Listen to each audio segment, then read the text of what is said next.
Gwent, this is your review for 2. You want to play some cards? How about a few rounds of Gwent? Let's throw down. I think I have time for some Gwent. Good day, my name is Joe. Today we'll be going over Gwent and how it plays for 2 players. Now Gwent is a 1 to 4 player game. It is a competitive game based on a card game from The Witcher 3, I believe. I don't know if it was in the previous Witchers, but I played The Witcher 3 quite a bit and was very familiar with Gwent, and this does a very good job of recreating that game. In Gwent, the goal is to win 2 out of the 3 matches that you and your opponent are going to play. You're going to come with a pre-constructed deck of cards. You're going to draw 10, you can mulligan, and on your turn you're going to be playing these cards, and whoever has the most points will win the round, and winning 2 rounds wins the game. So let's see a little bit more how to play.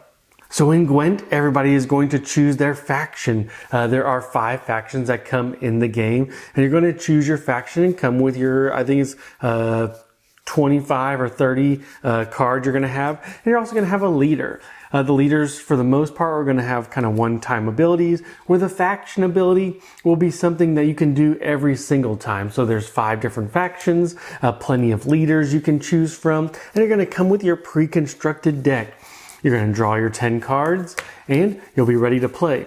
You can mulligan a few cards if you want, if you didn't quite get the hand you want. There are some starter decks that you can play with, but they give you the entire kind of Gwent collection, so you can really customize once you're kind of ready and once you've played enough.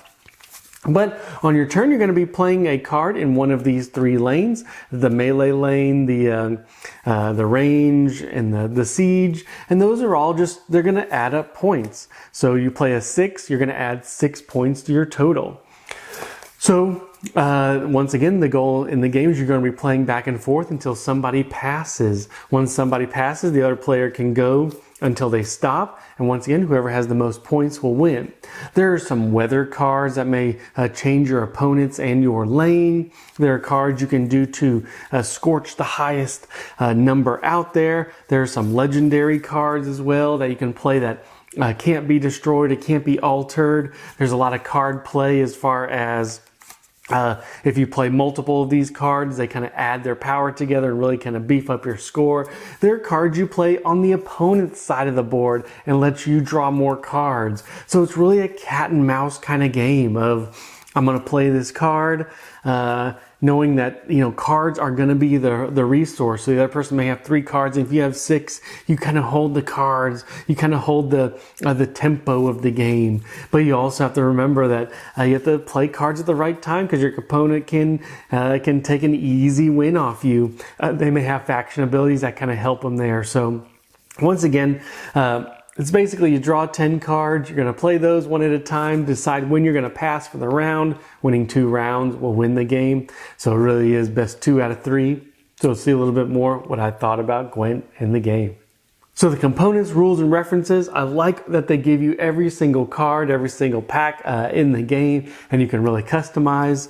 What I don't like about the components is they give you this paper mat. Come on, guys, just give me a board or give me a cloth mat. Make it feel like I'm playing Gwent. This really cheapens the game a lot, but the cards are great.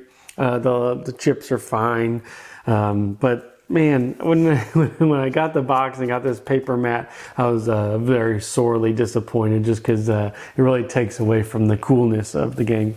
The rules and references. Rules: if you played The Witcher 3, played Gwent, you can pick this up in, I mean, I don't even think you need the rules at this point, other than if you forgot how many cards you draw or about the mulligans.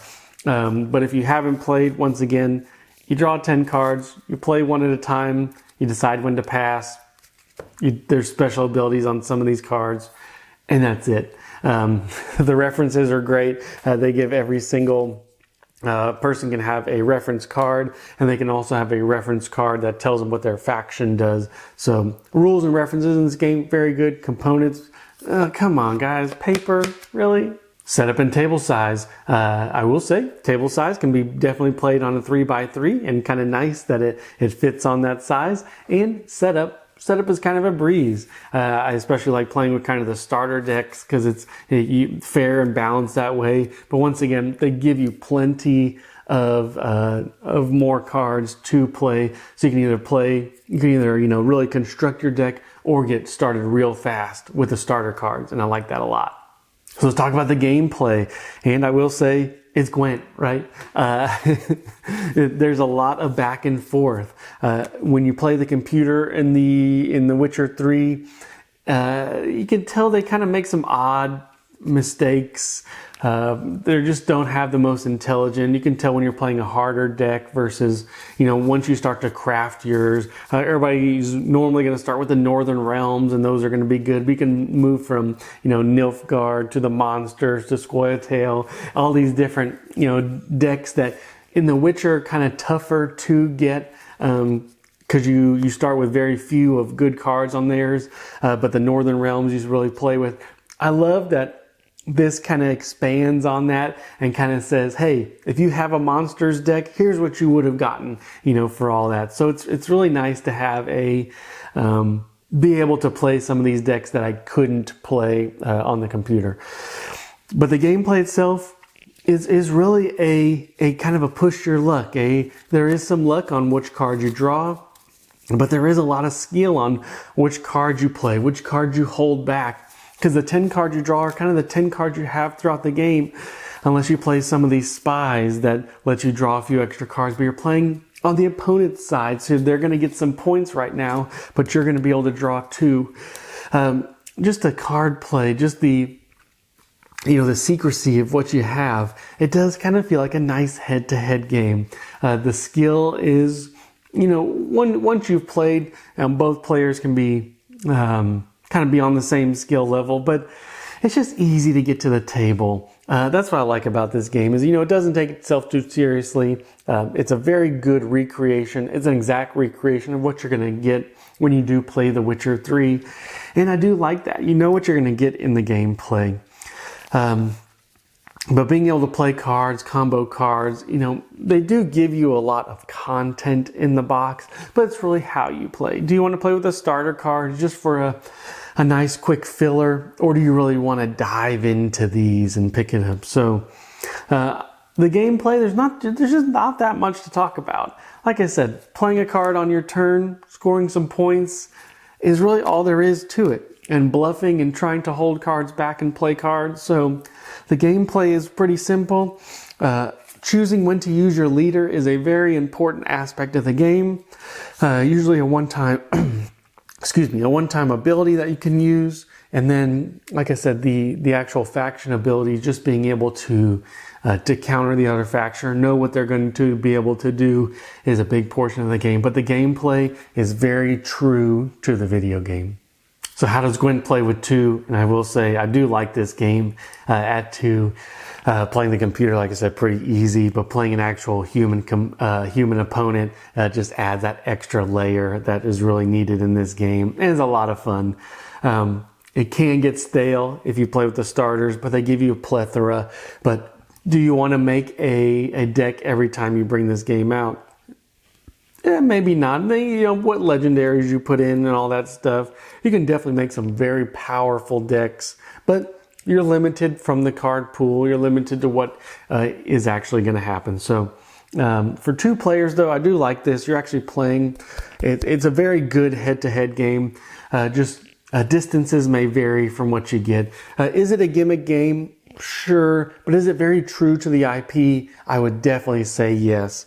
It's really hard for me to rate this because it is a very good 2-player game, but I played so much Gwent in the video game that after we played about 5 times of this one, I was like, what more can we see without making some of these overpowered decks? What are these other decks that we can really sink our teeth into? Can I change up my leader pretty fast?